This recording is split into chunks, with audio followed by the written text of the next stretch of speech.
A very good morning to all our viewers who've tuned into this live broadcast here on Moneycontrol. You're watching Opening Bell with me, Stacy, Pereira. And let me quickly give you a recap of where we left off yesterday. And wow, what a stellar session it was.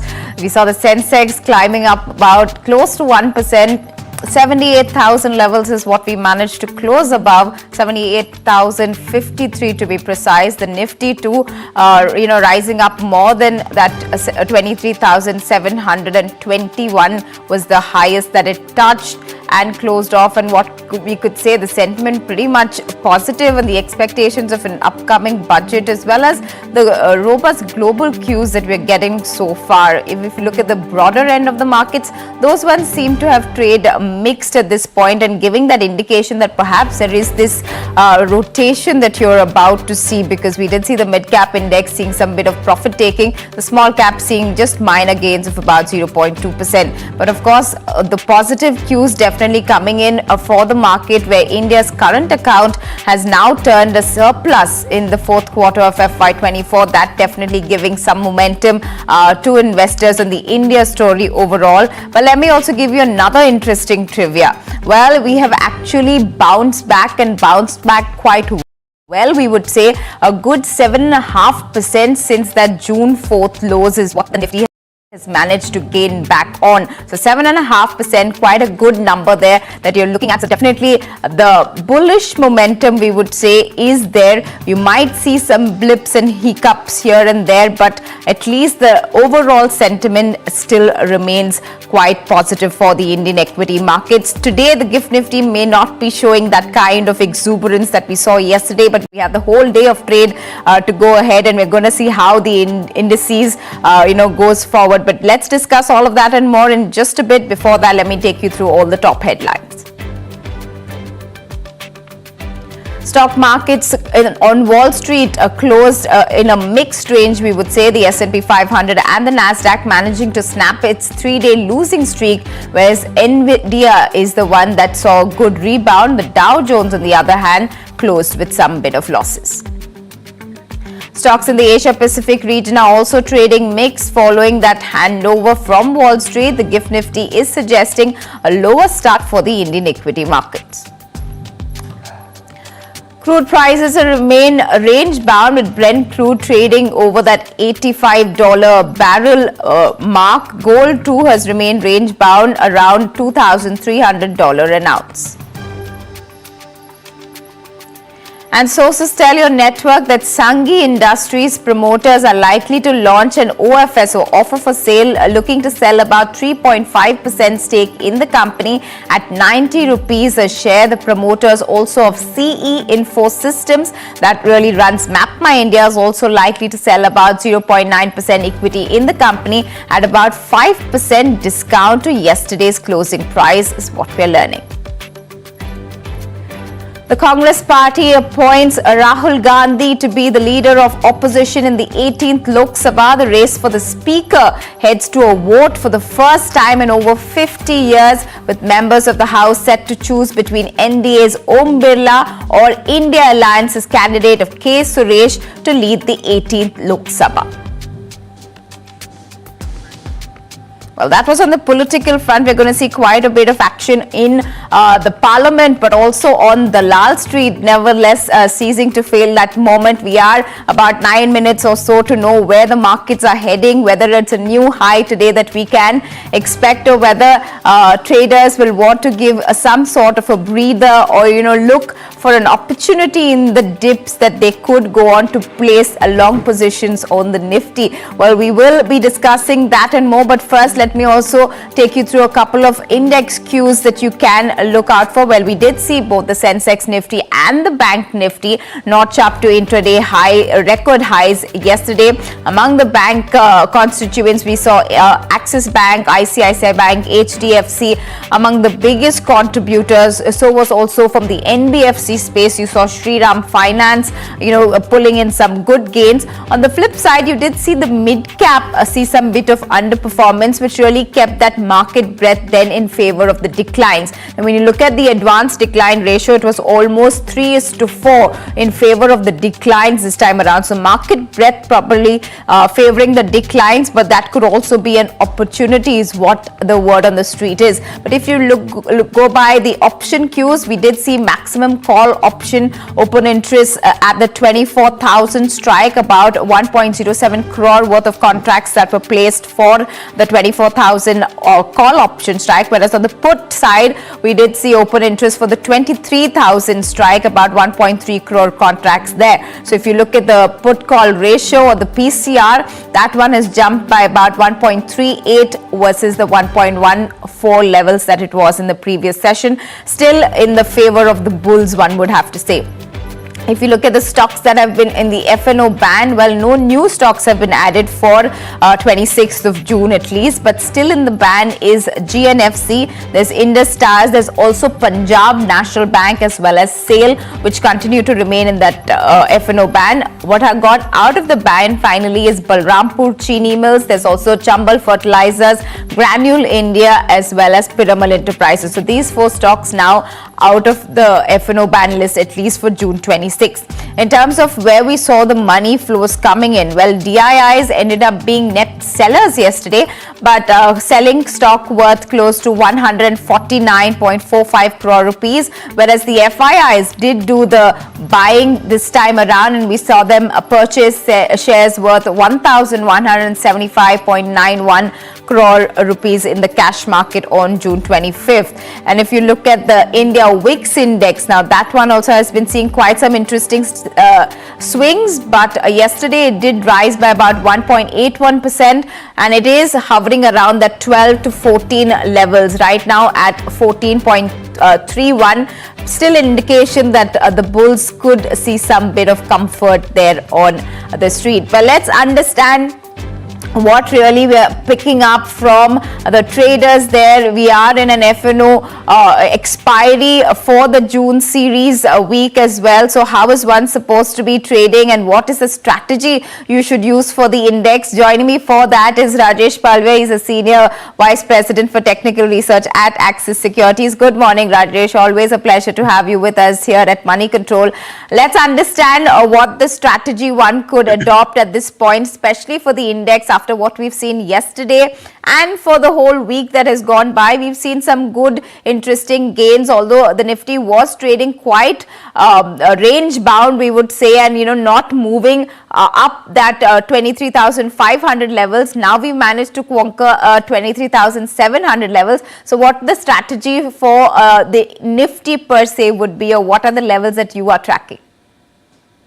Good morning, Stacy. So June series turned out as a super bullish series for the market. Nifty almost now gained more than 5% for this month. Bank Nifty gained almost more than 7% for this month. So very strong really across the board. Most of the large cap stocks have done well. After a consolidation, most of the stocks again managed to do breakout. Looking at the data for both the indices, first we discuss on Nifty, a very strong short covering action we have already witnessed in the last couple of days, as we have already broken about 23,500. That was the major congestion zone for this series, and now towards the end of this series we have managed to give that breakout. So looking at the data setup, short covering was there in previous day. So now if it's continues to hold about 23,600, then possible rally can extend to 23,850 to 23,900 also. So we believe that buy on dip should be a strategy at this moment. One can initiate a buying of 23,750 call option to play this up move, which was closed at around 89 rupees. We are projecting target towards 140, 150. Keep your stop loss for this call option around 45 rupees. For Bank Nifty, if you get any opportunity to buy again near 52,400, 500 zone, again it's attractive level to buy, because based on the put concentration, the major support area is placed at around 52,400. So your stop loss should be placed at around 52,200, though we have monthly expiry for Bank Nifty. So maybe we can see some volatility, but till 52,500 is intact, one should remain on the long side of trade. possible upside target we can see towards 52,800 to 53,400 also. Right. Let's talk specifically about the Bank Nifty, because that is quite interesting to see this, newer highs, of course, almost, getting past that 52,000 levels and now closer to that 53,000 level as well. So what about the constituents within this pack? Do you see anything interesting? The likes of an, HDFC Bank now starting to perform and give its way, but you also have ICICI, which has, managed to enter that $100 billion club as well. Just in yesterday's trade, you have the likes of an Axis Bank also performing quite well. Do you have any particular picks within this? And not just the private banks, also the NBFC space, because Shriram Finance again was a very interesting call yesterday, and that was something that was topping the charts among your top gainers. And so how are you, one is supposed to place between the private banks as well as NBFCs, and what would be the picks then? So definitely SDFC was the major, area of focus at this juncture, because that stocks has given a, support to Bank Nifty to move beyond the 52,000 level. The way SDFC Bank has moved up now, it's almost negotiating with its multiple supply zone of last 1 year consolidation range. So I think if it's manages to cross above 1720, 1730 mark, then, possible rally can extend. And 1790 to 1800 kind of level also we can see now on a positional basis. So HDFC Bank has already moved up. I think one should closely watch it. If it crosses 1720, again one can initiate a trading position in this stock, and possible rally can extend to 1780 kind of zone in short period of time. So we are bullish at this moment. We are keeping our stop loss towards 1690 to trade on the long side of trade for HDFC Bank.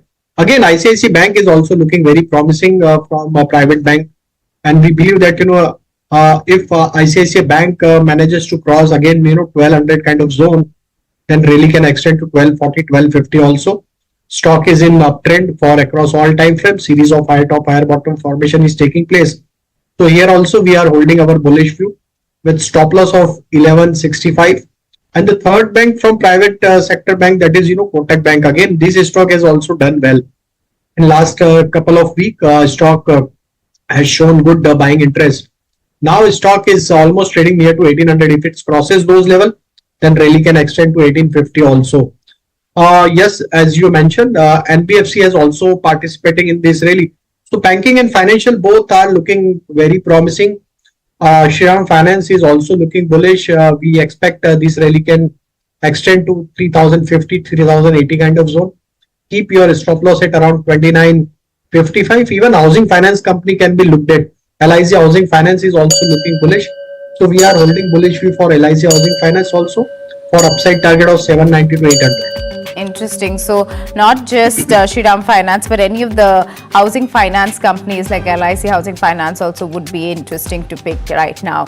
But let's address market open there for you on your screens. Well, the Nifty oscillating there between gains and losses, but still holding on to, we could say, those 23,700 levels. It hasn't really changed much on that counter. So the Nifty rather flat, we would say, at opening, but perhaps a tug of war there between the bulls and the bears as to where they want to see this market really headed, and we'll give it some time there for at least the benchmarks to be heading. But the Sensex also there you can see rather flat at this point, holding on to, we would say, that 78,000 levels, but any kind of smaller blips. But we were expecting this. The GIFT Nifty too had indicated that rather negative start for the benchmarks, at least even your broader markets for that matter right now.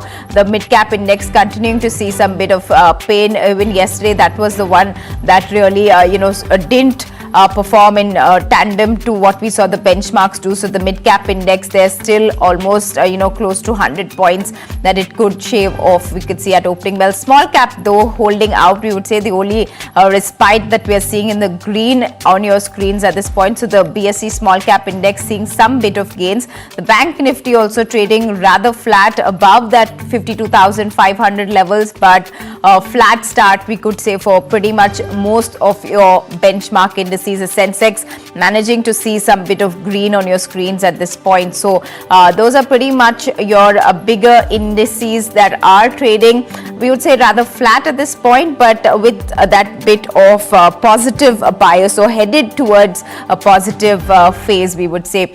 The Nifty IT index, that one also holding out at this point. So you're seeing some bit of green coming in from the IT counters as well. So that index too holding out in the green. Let's see what are the other sectoral components that are really, moving up. We can also see the Nifty Pharma Index, that one taking some bit of, buckling under pressure, we would say, seeing about 0.3% of losses for the Nifty Pharma Index.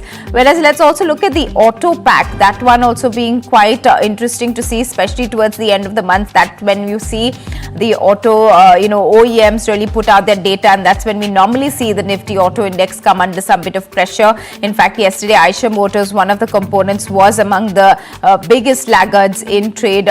So you're having that Nifty Auto Pack still seeing almost 0.5% of losses coming in there for the auto index. Let's also look at which are the components then that are actually holding out amidst this little bit of profit taking that we could be witnessing. Let's look at the gainers and losers then on your screen. You do have Ultratech Cement, and this on the back of news flow that is coming in for this particular counter on its reducing the kind of stake that it wanted to buy from its UAE arm, and we'll talk about that in just a bit.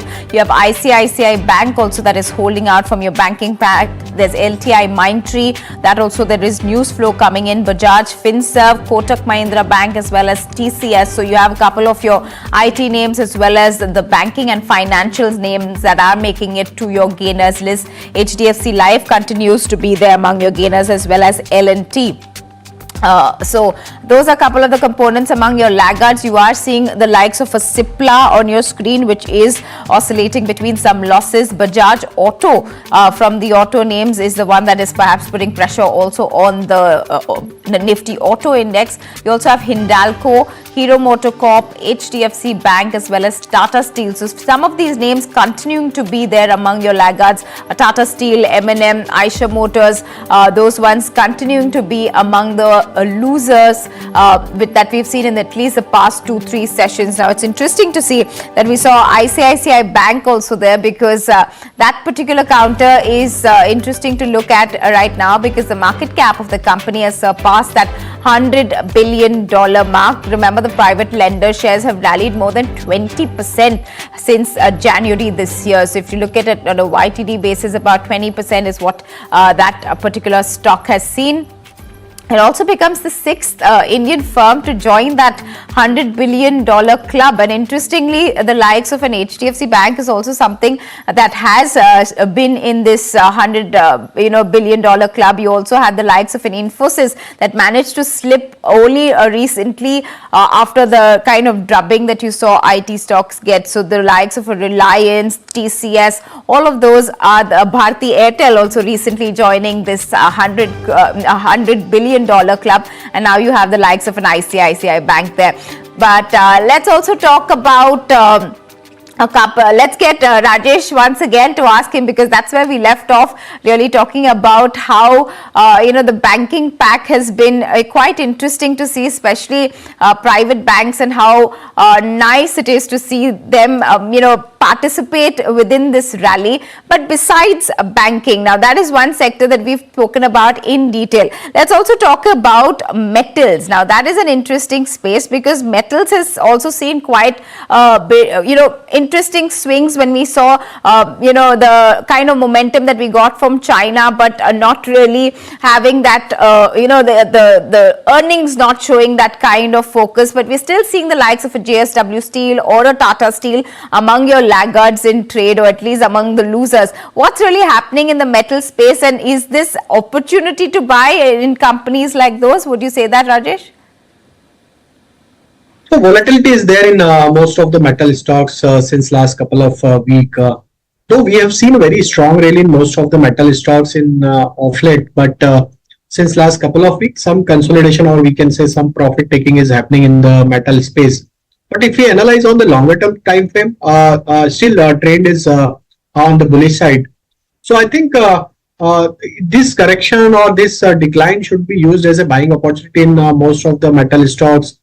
We like Vedanta, Jindal Steel, as well as Tata Steel from this pack. The way all these three stocks are holding the ground at medium term on the, as well as on the long term chart, we believe that this decline should be again get attract the buying interest at lower level.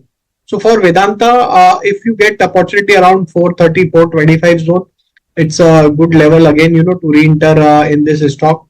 Your stop loss should be placed at around 410. For Jindal Steel and Power, still stock is holding about 20-day moving average. So if you get opportunity to buy this stock around 1030, 1020 kind of zone, where you can again, deploy your long trade with stop loss of 990. And for Tata Steel, in this correction, 170, 168 is again an attractive level to re-enter in this stock, because long-term structure, medium-term structure is bullish, and now again in this correction, stocks are giving you opportunity to buy near their support area. So I think it's a one should use these dips as a buying opportunity for all these three stocks. Right. So use this dips as a buying opportunity, and similar would be the reaction that we're seeing. What Incred has put out a note on steel, where they say they have a sell call on the likes of a Tata Steel as well as SAIL. They have a buy call on an NMDC as well as Indian pellet makers. They go on to say that the Indian domestic steel spreads are falling again, and the Q1 PAT is likely to be worse on a YOY basis. So you could brace yourself for that. They also say as of now, steel spreads are falling as Chinese steel productions keep rising, as well as the exports from China are depressing the global prices overall, and which is why this could go on to hurt even the Indian steel companies. In the past quarters, we have seen about a $25 per ton QOQ fall in China steel export prices, and that would have a rub-off effect. If you look at the European hot roll or HRC, that has fallen by about $75 a ton on a QOQ basis. For like iron ore miners as well as pellet makers, NMDC still remains their top pick among those stocks. So that is interesting to see that note, and which is why you're seeing pretty much most of those counters within the steel pack at least, see some bit of losses today. Another interesting sector to be tracking today, and I would want to speak in detail about this, is also the telecom space. Now we do have the 5G spectrum auctions that are underway, and we are seeing telecom operators on the day one, which was yesterday, place bids worth of about 11,000 crore rupees. Now this saw about 5 rounds of bidding yesterday, and we are going to continue seeing bidding today as well. And we've seen telcos show interest for that 800 megahertz, even the 900 megahertz, the 3,300 megahertz, as well as the 26 gigahertz band. Now this is interesting to see, because telcos might now opt to pay in full amount upfront and save on that interest cost. And we saw Bharti Airtel do this the last time around, where they paid up upfront so that they didn't have to accrue that interest cost. They've also seen that spectrum that could be bought in this auction will be valid for the next 20 years. So this gives most of these telecom operators, the likes of Jio, Bharti Airtel as well as Vodafone, to really see this kind of have a good option when it comes to buying in this auction. Now if you talk about Vodafone per se, now we do have also news coming in that Vodafone PLC is likely to invest about 3,000 crore of equity units in the telecom JV that it has with Idea here. And just recently, we did see Vodafone sell off that 18% stake in Industars for about 15,300 odd crore rupees. Now, we also know that Bharti Airtel at that point had bought about 1% stake through this block deal that had happened in Industars, and now is in talks to buy an additional 3% stake in the company. And if this is successful, remember they already had an 18,000 crore worth of FPO that happened in April. So that means that there is money that has come in. Now, if it goes on to sell an additional stake in Indus Towers, it is going to have good money, and which they're perhaps going to use. The equity is going to be used towards putting into a Vodafone Idea. At least that's what we're given to understand. Let's understand what exactly is happening in the telecom space. Joining me for that now is Feroze Azeez. He is the Deputy CEO at Anand Rathi. Good morning, Feroze. Always a pleasure to have you with us. I'm starting this conversation a bit off markets per se, because we also have the 5G auctions that are taking place right now, and that has been quite a, we would say, damn squib. The last time around there was money that came in. This time also we've seen, at least on day one, 11,000 odd crores that telcos have really put in or bid worth. But do you think there's more energy or value in the telecom space at this point? Yes, I think so, because from a telecom perspective, the kind of penetration India is further expecting, if you look at how the rural demand of consumption is growing, I think that will have a spillover effect on telecom as well. So I personally think the auction is going to be successful. Like you rightly pointed out, 11,000 crores have come in on day one. There is going to be success in this auction, point one. Point two, if you look at all the macroeconomic variables which have a reasonable lead indication to how telecom does over the next 1-2 years, I'm reasonably positive that there is value in all the most of the large counters in the telecom space. Right. Do Feroze stay on with us. I'm going to get Rajesh to answer a couple of queries for our viewers that are trickling in. Rajesh, let me first take up, since we did speak about steel at length, let me get Mrinal Banerjee's query on NMDC answered. What are the charts looking like for NMDC, and what would you suggest to Mrinal? So stock is in corrective mode since last 3-4 trading session, and now stock is slipped below to 20-day, 50-day moving average. Looking at the longer term structure, stock though holding the ground at a longer term chart. So we believe that if stocks comes around 250 to 48 kind of zone, it's again attractive level to re-enter in the stock for positional perspective. A trader may avoid at this juncture because the near term structure is weak. But for long-term structure, long-term and for positional trade, one can, use this decline as a buying opportunity. Your stop loss should be placed at around 240 to re-enter in this stock in this decline.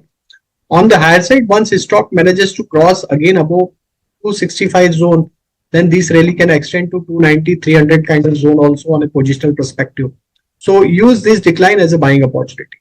Well, I hope that answers your question. Let's now shift focus towards the cement space. Now, we did see Ultratech Cement among your top gainers in trade, and this after there's news flow that's coming in saying that the UAE arm is revising its buying offer in the Russell Khema company to about 25%. Now, this was what they had done earlier, showed interest of buying worth about 31.6% stake in this UAE based company. Now they've revised it downwards to about 25%. On the other hand, you also have Sanghi Industries. Now here it's quite interesting because the promoters, which is Ambuja Cement as well as Ravi Sanghi, is likely to sell up to 3.52% stake in the company. This means this perhaps through an OFS or offer for sale route, which will take place today as well as tomorrow. We are given to understand that Ambuja Cement is looking to offload somewhere close to 2.36% stake, whereas Ravi Sanghi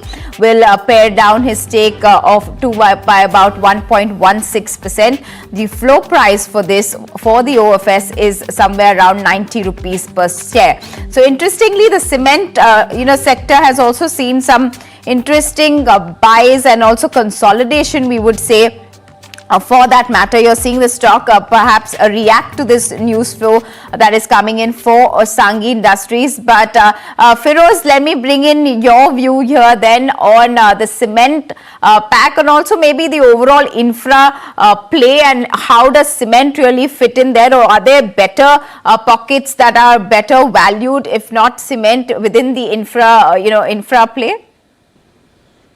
Stacy, I think the infra play, like you said, the theme is definitely going to play out in the next couple of years beautifully. Of course, infra play can be played with several specific sectors as well. And I think cement is definitely going to be the backbone of that sector. Of course, the valuations like you spoke of Ultratech and stuff, they are quoting at P's almost about 1.5 standard deviation greater than their means and their medians as well. So of course the valuations are a little stretched, but I think the kind of liquidity the domestic infra funds have collected, if you look at the SBI infrastructure fund, has been collecting a lot of money domestically and also in terms of feeder funds. So point I'm trying to make is the valuations are going to remain elevated. So there is a sector re-rating which has happened. If you just go by the fundamentals, you may not have the courage to buy these stocks, but I think these will do well. That's point one.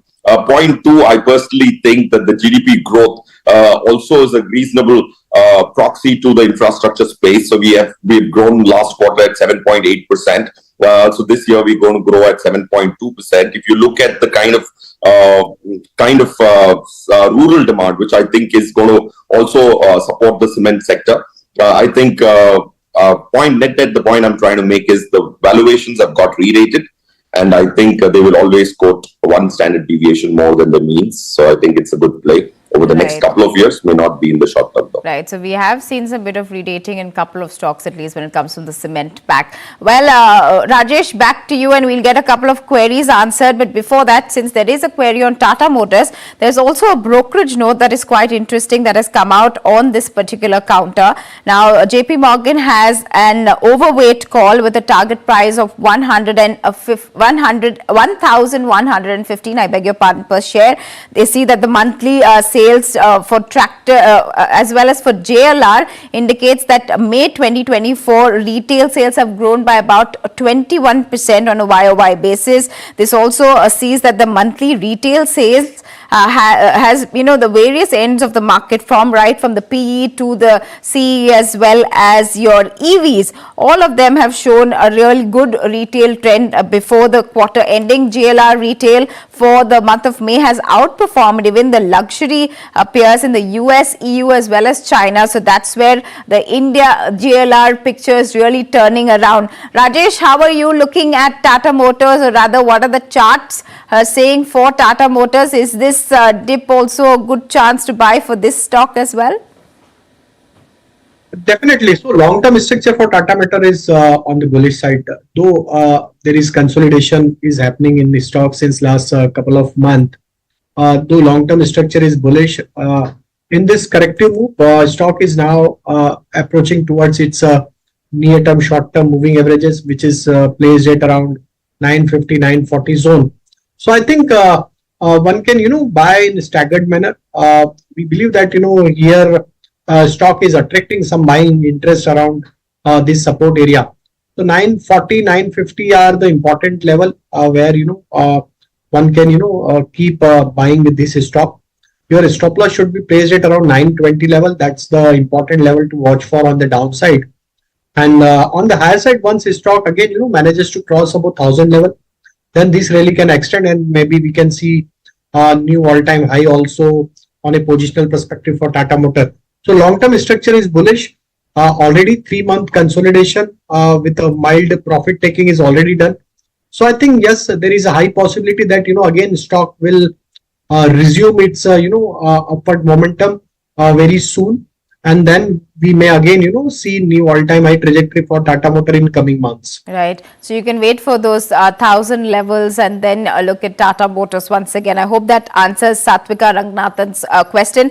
Another one that I'd like you to answer right now, Rajesh, is from Abhijit A. He's asking your short-term, whether there should be a short-term buy into Bank of Baroda at the current level. So what would you say, and also give us a larger perspective on PSU banking space, because that is also quite interesting. Today we are seeing a couple of them in focus, like Central Bank and Bank of Maharashtra. They've come out with fundraising plans. So that has been something that is also a news point, but particularly Bank of Baroda, what would you be suggesting? Definitely for short-term perspective also, yes, one can initiate buy position in Bank of Baroda. Though banking and financial sector is outperforming at this juncture. And the way Bank Nifty has manages to give breakout and now trading almost near to its all-time high trajectory, yes, the participation was absent from the PSU bank in this rally. But looking at the overall structure for Bank of Baroda, almost trading near to its previous swing high level, and almost it's trading near to its all-time high trajectory only. So we believe that once Bank of Baroda manages to cross about 285 to 86 zone on a closing basis, this rally can extend to 300 310 kind of level in short term. So yes, one can buy Bank of Baroda with stop loss of 270. Right. Let me bring on Feroze once again, because we are in that, run up to the budget that everyone is anticipating. Let me quickly get his view on what really he's expecting from the broader set of things. What kind of reforms are you hoping that the finance minister addresses?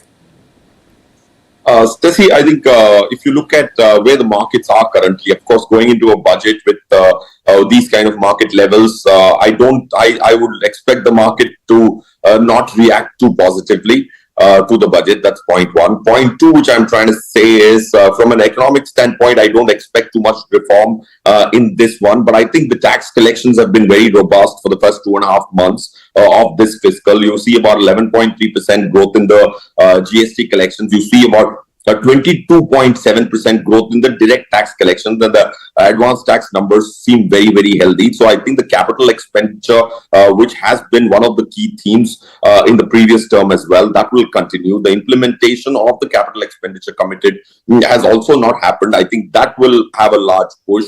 From a taxation standpoint, I think the simplification of the capital gain tax is one huge expectation, which can have impacts on the capital markets.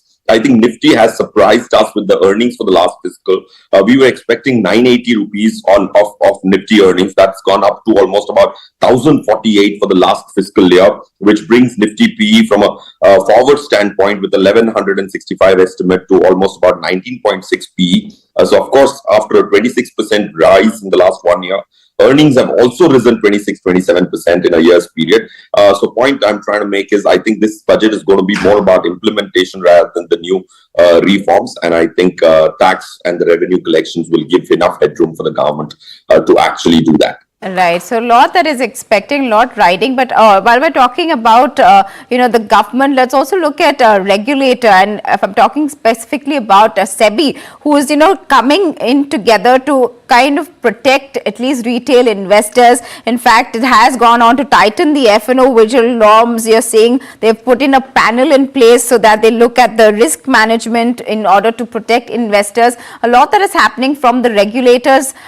point of view as well. But if you have to look at asset allocation and what we're seeing happen over the past maybe 1 month, we could say, right from June 4th to now, we've seen quite a bit of sector rotation that is happening. The fraud that was there in the mid and small cap, we would say people have kind of, used these opportunities to look at the large caps instead. But we're still seeing, if I have to look at the BSE mid cap, that one has surged almost 7%, we would say, since November of 2023. The small cap has jumped over 10% just in June alone. So how is one supposed to be reading this kind of data and then imbibing that, or rather putting it to practical use when they get into what they choose to put into their portfolios? How would you really help them if they have to be making these kind of decisions at this point? So if on 4th June, like you referred on your channel, had said that the market's base formation will be around 21,000 because most of the FIIs had gone light into the election results. They were not so bullish. So the FII short positions in the index futures was almost about 89%.